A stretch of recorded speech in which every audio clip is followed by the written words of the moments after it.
Well, hello there, beautiful people. It's Trina, your scent gourmand. No, I have not quit YouTube, although by my recent hiatus, you might think so. I can't believe it's already been 2 months since my trip to Malaysia, and I haven't posted about even that yet. In truth, though, I have created almost 20 videos in recent weeks, but they were all either for my other channel. Yes, I have another channel for English language learners, so probably not of interest to you, but if you are, please let me know. I'm an English teacher after all, so of course I'm going to do that. Or I've been actually creating course content from an online course I'm preparing for one of my employers. So this channel, which I do purely for the fun of it, has taken a back seat. And if I'm honest, it will likely do so at any given point again in the future. I think I warned you. C'est la vie. I hope you still swing by from time to time. So what got me back on the platform today is a recent bag purchase, along with all the recent hype I've been seeing about vendors in China taking advantage of the Trumpian tariff scandal, I guess, to proffer their wares directly to the consumer on social media platforms like TikTok. Now, I really have a strong dislike for short form video, whether it be TikTok, Facebook Reels, Instagram, or YouTube Shorts. Sometimes the content can be of value, I don't deny that, but for the most part, short form content is just highly addictive, and it just sucks away my time. And time, as I'm sure you'll all agree, is the most valuable thing we have. So thanks for spending your time today with me. So I've been hearing all about these short video posts via news media channels and other long form video creators. Two things have surprised me, and neither of them has to do with low prices or proposedly high quality that the Made in China posts are claiming they have. First, based on the reactions to predominantly American luxury lovers, I'm surprised at how many people didn't already know that luxury brands mark up their prices.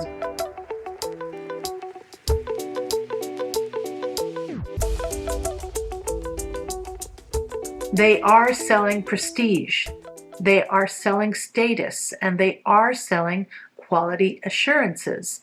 And marketing costs? Sky high, baby. For luxury brands, it has never been just about the bag or the shoes or whatever. Even though they might have a made in France or a made in Italy tag on the inside of the products, in fact, it's only the finishing touches that are, in many cases, left legally to justify that made in blah blah tag. Of course. I mean, this is capitalism. Minimize costs and maximize profits. Especially in light of our complex global chain of production, I admit I was surprised at how people seem to be shocked by this. The second thing that surprised me, or perhaps it shouldn't really, was how readily some people are eager to buy from these Chinese producers directly. While an incredible amount of high-quality products are indeed created in China, their clients tend to be the big brands, not the individual customer, although I'm sure there's exceptions to this. The rest of us are probably more familiar with the often nasty stuff, like Temu, DHgate, or AliExpress.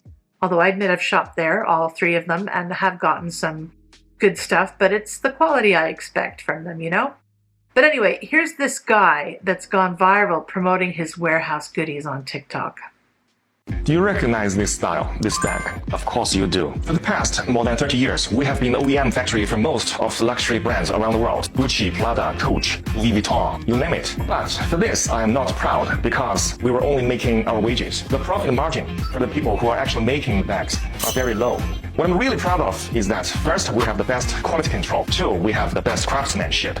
Chinese craftsmen are always intelligent and diligent. Three, we have the most complete supply chain. We always get what we want, like zippers, accessories of any kind, any color, and leathers immediately. Now, as the USA and its little European brothers are trying to refuse Chinese goods, don't you think luxury brands are not trying to move their OEM out of China? Yes, they did, but they failed because the OEM factories out of China, they don't have good quality control and they don't have as good craftsmanship. Their workers are either too expensive or too lazy. 3, they don't have any supply chain. They always have trouble getting leather or zippers or any accessories. That is why they failed, and that is why we will always be the best OEM factory for luxury brands. Why don't you just contact us and buy from us? You won't believe the prices we give you. Perhaps this is not the guy's store. He's simply hired since he speaks English.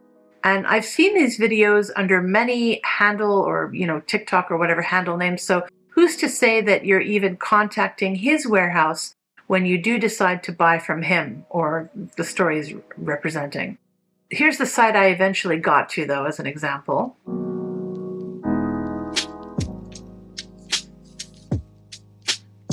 Now, even if you claim that, like me, you don't really care so much about the label and just want a quality, well-designed, beautiful bag, I'm not sure spending hundreds, and yes, even thousands still for exotic skins and the like, for what is claimed to be the exact same product minus the logos is necessarily a good idea. Just like with everything, buyer beware. I mentioned that one of the things you're buying when you buy from a luxury brand, or any brand for that matter, is quality assurance.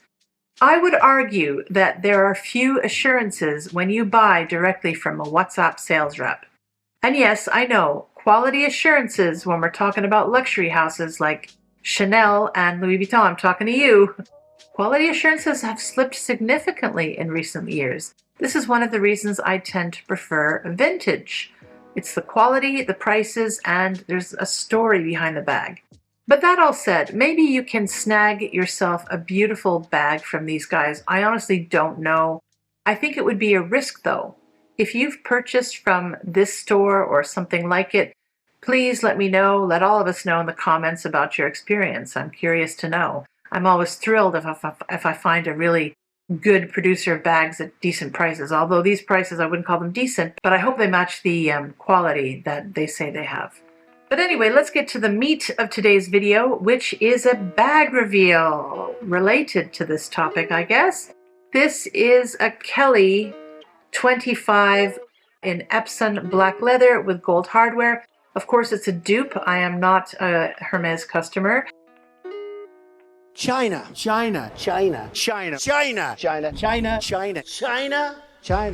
I bought this on the second-hand market in Japan, Mercari as usual, but it didn't come with these straps, which is probably one of the reasons it was priced so incredibly low.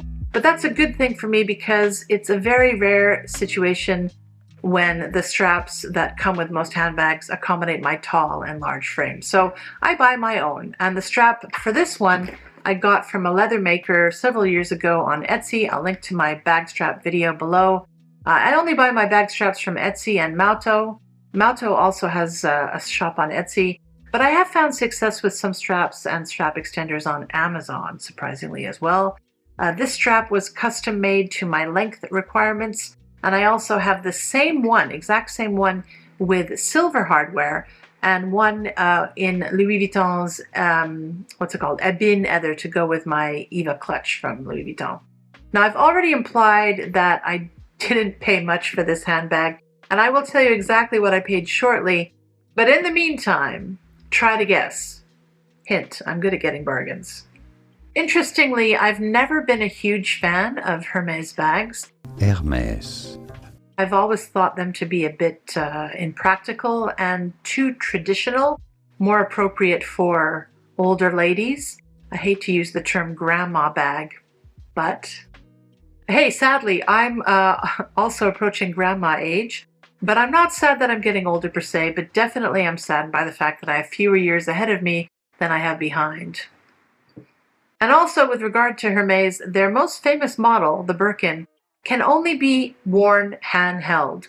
If I had a Birkin, I'd want a bigger model to fit my laptop, but my goodness, can you imagine how heavy just the leather of that bag would be, like a size 35 or 40? And there's not even like a bag strap for the thing, so you can't carry it on your shoulder or crossbody. Although interestingly, I've noted that a lot of the lower end dupes have this feature, a strap on the end of the Birkin bag. And I guess that's for the working plebs, undoubtedly. Regardless, the Hermes aesthetic, particularly the Kelly Cellier model with the outside stitching and stiffer leather, is very sartorial, very stoic, very prim and proper, very tailored, very rich. I am not rich, and my clothing is far from tailored, yet somehow I decided a while back to get this mini Kelly dupe from Lillian Bean, and later got this one online from Mercari. And like with this Kelly 25, I couldn't resist the price. And you know what? Despite the impractical size, I actually use these mini Kellys more than my two smaller high-end bags from Louis Vuitton, like this Eva clutch I mentioned. And by the way, this is the strap I was talking about here. You can figure it out. Also have a chain in there as well. And the chain, by the way, is also good for my little mini Kellys. Now, do I wish these were a tad larger? Yes. These two bags I have here, they measure 19 centimeters across the widest point, and the real mini Kelly bags measure 20 centimeters wide, I believe. There's also a micro version, I think, of the Hermes Kelly. I think it's 15 centimeters, but I don't think it's that common, and it's kind of useless. It's not worth mentioning, in my opinion. Now, I can fit my phone in here, but it's a squeeze, and I have a big phone. But since I don't care if my dupes are the exact same measurements as the real McCoy, next time I want a Hermes Kelly, mini Kelly, and I think I just might, I plan to buy from a company called Eva Lulu because their prices are decent, and they sell mini Kelly dupes that are 22 centimeters in length. Now there is a 22 centimeter across Kelly bag, but it's a Kelly pochette. And the Hermes Kelly pochette has a different handle and no attachment for a crossbody strap. But in any case, I anticipate that the 22 centimeter model would be the ideal mini bag size, putting it between this one and this one. Still cute like the little one, but holds a lot more. My phone would be able to easily fit in and out. Obviously not as spacious as this one, but it's got that cute effect, you know, for nights out or just, you know, this one's it's stuffed right now. And to be honest, even though it's a relatively small bag, you can fit a lot in here, and it's not light. This one, of course, has to be light because you can not fit a lot in it. Now, all three of my Kelly dupes are in leather. These two are in the so-called Epsom leather effect, and the other one is this not real crocodile effect, but which to be honest looks a bit fake. But I can, because the leather is actually softer and thinner, I can fit more into this one. It's more pliable. Epsom, I believe, is the stiffest leather. It's kind of like Saffiano leather from Prada. It's very waterproof, stain-proof, scratch-proof, so it's hard wearing regardless of the level of quality of the leather. So this type of leather, though, it doesn't have that luxe smell or luxe feel, but you're trading in that for longevity and durability and all that, and also structure. One of the reasons I actively sought out this larger size of the Kelly is based on my experience using these little micro bags, or mini bags, I should say. I love the fact that the flap is so easy to open and close, and that you can actually carry the bag like this with some degree of security, and it's so easy to get in and out of. Even zipper bags take more time to finagle through than this. It's just so easy and breezy, and I figured the same thing would hold true of this bag, and it does. Even if I open this, it's still, you know, it can be held like this, no problem. And because it's bigger, I just can access it so easily. And if I do need that security, I can actually close the bag completely and put these straps or sangle over. Yeah, there you go. There it is, closed up. And this is extremely secure. Nothing's coming out of this. Yeah, so even though the handle is attached to the flap of the bag and not on the side or on the main part of the bag, it still keeps its structure and still doesn't, you know, open up completely when you're carrying it even if there's a lack of, usually when you're wearing it crossbody, it holds against your back, so there's that support. But even right now, I'm not holding the bag, and there's nothing pushing it forward, and it still holds up pretty well, I think. And I think it's part of the Epson, the stiff leather, and it's part of the design of the bag, I think. So yeah, well done, Hermes, because it is Hermes that designed this, even if this is a dupe. So most of the time when I carry the Kelly, I let these side pieces, they're called sangles, I let them hang, and I just close the bag with the turn lock. The Kelly is a very formal design, so keeping the slightly undone look of it gives it a more casual feel, but it's still structured, and I prefer structured bags, if I'm honest. This Kelly 25 bag for me is the perfect everyday size. It looks small, but it holds everything I need for most days. It holds more than it looks that it holds, and I like that aspect of it as well. And if I buy small items on the go, I can squish them in. To be honest, I wasn't certain if I was going to be able to use this strap when I first bought the bag, because this is long and it's designed for smaller crossbody bags. And this being a bigger bag meant that I assumed the drop was going to be too long. But in fact, because of the trapezoid design of the Kelly, the straps have to travel around my body for a longer distance to meet the attachment, if that makes sense. So it turned out to be pretty perfect. And because the straps are longer, I feel it even looks nicer somehow when I carry the bag by the handle. I just fold them up like this and carry it like that. And I don't know, I think it looks better aesthetically when it's longer. Don't ask. Even though I'll probably wear this bag a lot in crossbody form, the Kelly is a bag that I think definitely looks better when handheld because of that structured look, I guess. Anyway, let me take out what I've currently got in my Kelly 25 bag, and that will give you an idea of what fits. And in the process, I'll show you some of the features.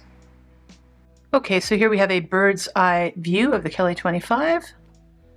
It does, you can tell this is not real. I don't know to what degree this is true of real Hermes, but there is a separation between the flap here and the flap here. This one is obviously a longer piece of leather than the inside, so when you open it, you feel a tension here because this is shorter this way. Anyway, open it up. You see there's no branding here. So first things first is this mini pochette thing, which is an original piece, and I got it secondhand. I love it. I carry it almost everywhere. It's a catch-all for all my bits and bobs. And in fact, there's too many of them right now. You've got lip balms, lipsticks, my ink on, all sorts of technical stuff in there, medications, earphones, the whole gambit. So a very good little creature here. I have a loose lipstick lying around somewhere as well. Yes, it's the Proenza Schouler one. I love this. I think I found another one secondhand. I think I might buy another one. I love the color. It's like a rich burgundy color. Yeah, not wearing that today though. And then I also have a coin purse lying around at the base here. Always carry this plastic thing. Got it at the dollar store in Japan, the Hyakuin store. Although it was actually 200 yen. Love these things. They're very, keeps your money away. You know, coins are dirty, so it keeps everything nice and clean. And then I have a vape thing.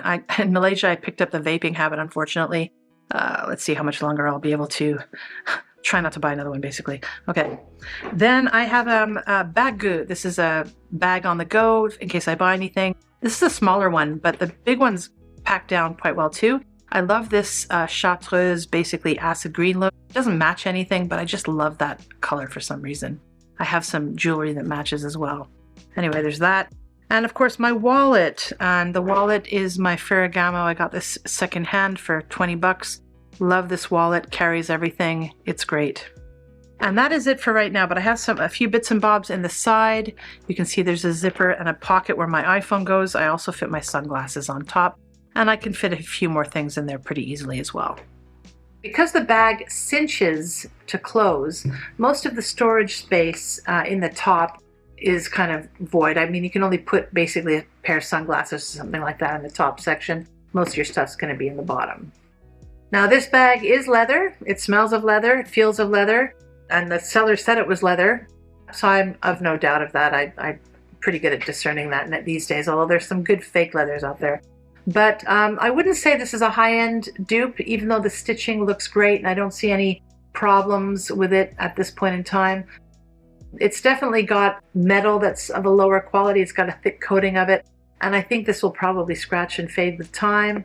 And speaking of the metal, one thing I do like about this design, the more modern takes of the Hermes Kelly, is this like second D-ring here that, let's see if you can see it on the top handle section here, sticks out. I love this feature. It's pure genius.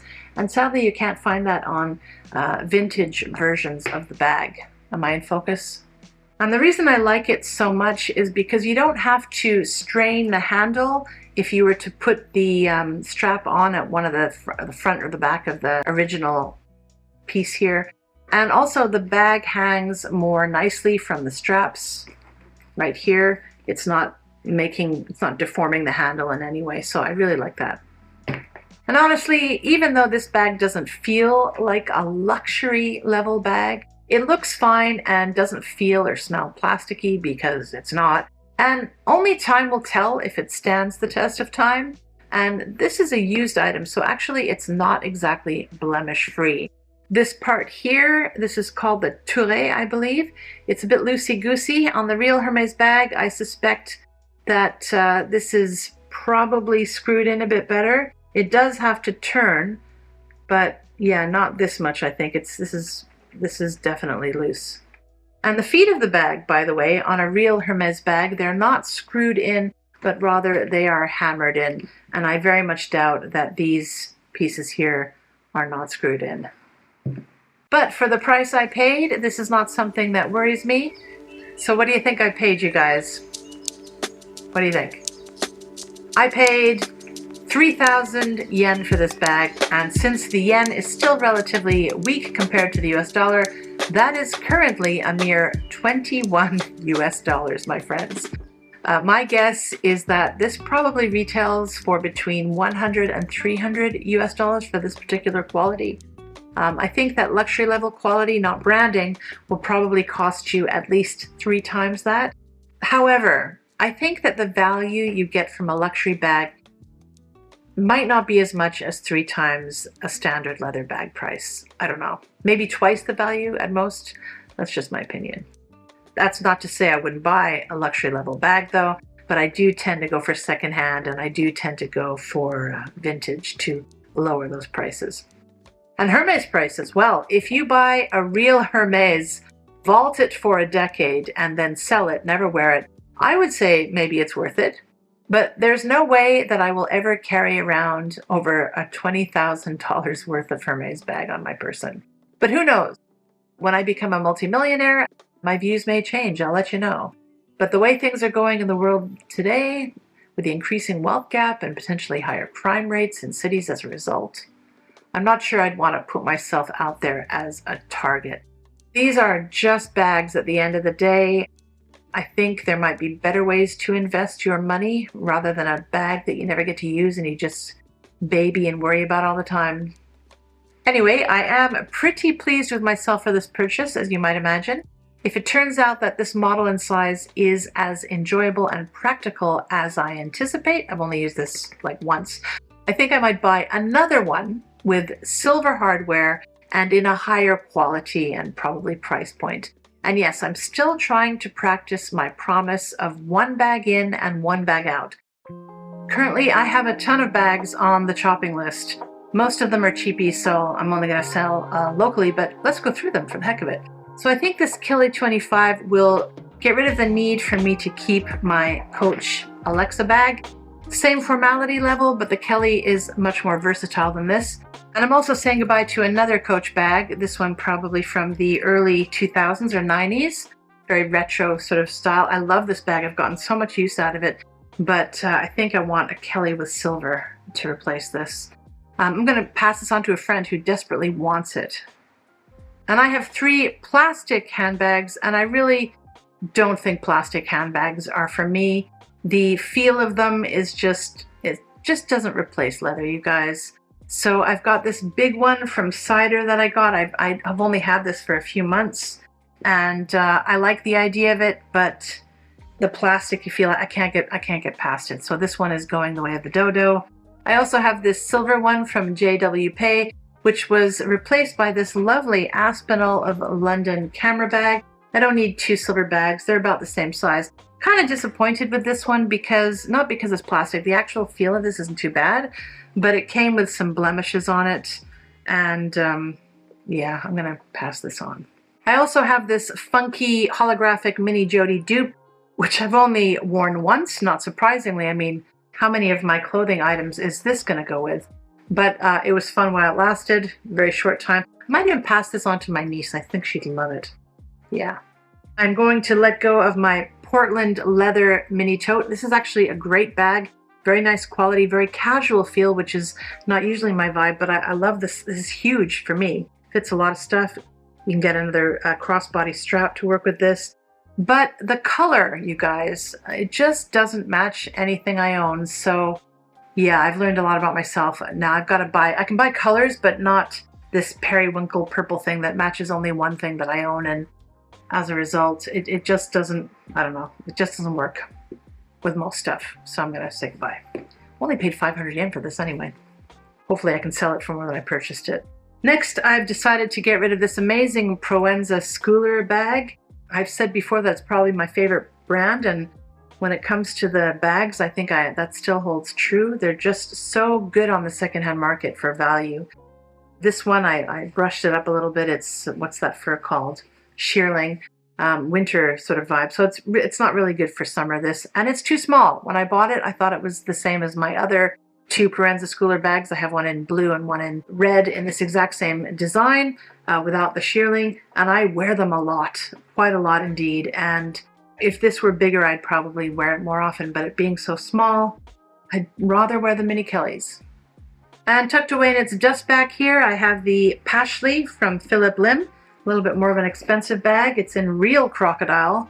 Real crocodile. This is beautiful. It matches stuff I have. It looks good. I don't want to sell it, but to be honest, it's such a finicky bag. I've talked about this before. This thing I've lost a couple of times and fortunately found it. When the flaps are, when this is open, it flaps around. I don't like that. And it's tricky to get in and out of. You have to open and close it to accommodate things. It just didn't work out for me, unfortunately, so I'm gonna pass this one on. Such a shame. Love it.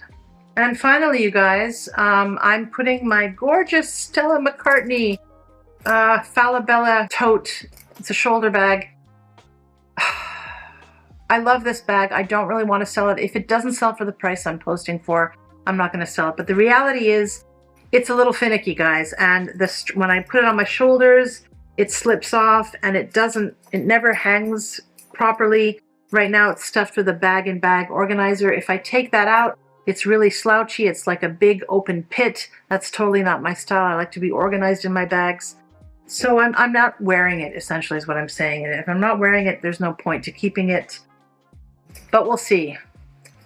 Things might change. I love this. Anyway, that's my bag situation at present. I was going to mention my Malaysia perfume haul in this video, but I think I'll leave it for another time. I got this muumuu type tunic in KL also, by the way. And I've got some touristy video content for you as well. But my gosh, there's a lineup of smellies to talk to you about. But perfume videos, as I've told you, are much more time consuming than bag ones because I do need to find the words to describe this abstract concept of smell. And with bags, it's pretty straightforward. I can just wing it, as I'm doing now. So I'll have to smell you later, my lovelies. I'd love to hear your take on the viral China Luxe trend still going on at the Mo. And do leave your comments. Please tell me what you think about this and tell me what you actually thought I paid for this bag. I'll see you in the next video. Mwah. Bye-bye. I hope you don't have to wait so long.